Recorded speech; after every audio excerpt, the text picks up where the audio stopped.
On lui a dit qu'il n'était pas assez bon.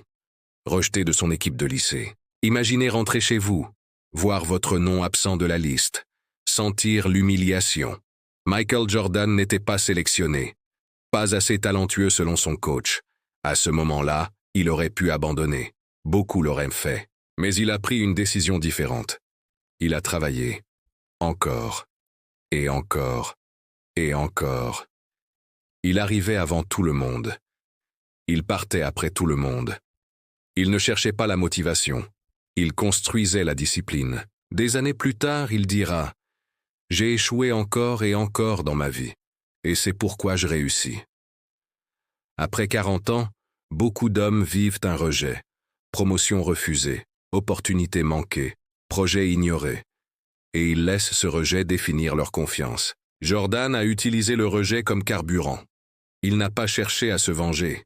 Il a cherché à s'améliorer. La vraie différence après 45 ans n'est pas le talent.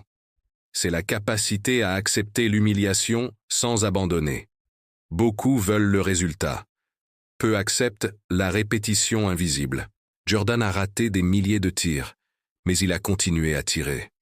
Après 40 ans, la peur du ridicule bloque beaucoup d'hommes. On ne veut plus échouer. On veut protéger son image. Mais l'image ne construit rien. La répétition construit. C'est exactement pour ça que j'ai préparé un guide gratuit. Un plan structuré pour créer un revenu complémentaire intelligent après 40 ans. Basé sur discipline et méthode. Pas sur chance.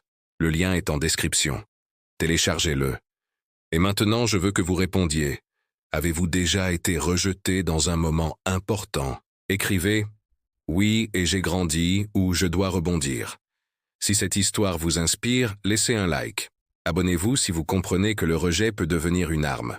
Jordan n'a pas été choisi, mais il a choisi de travailler. Et parfois, la différence entre un homme ordinaire et une légende est la réaction au rejet.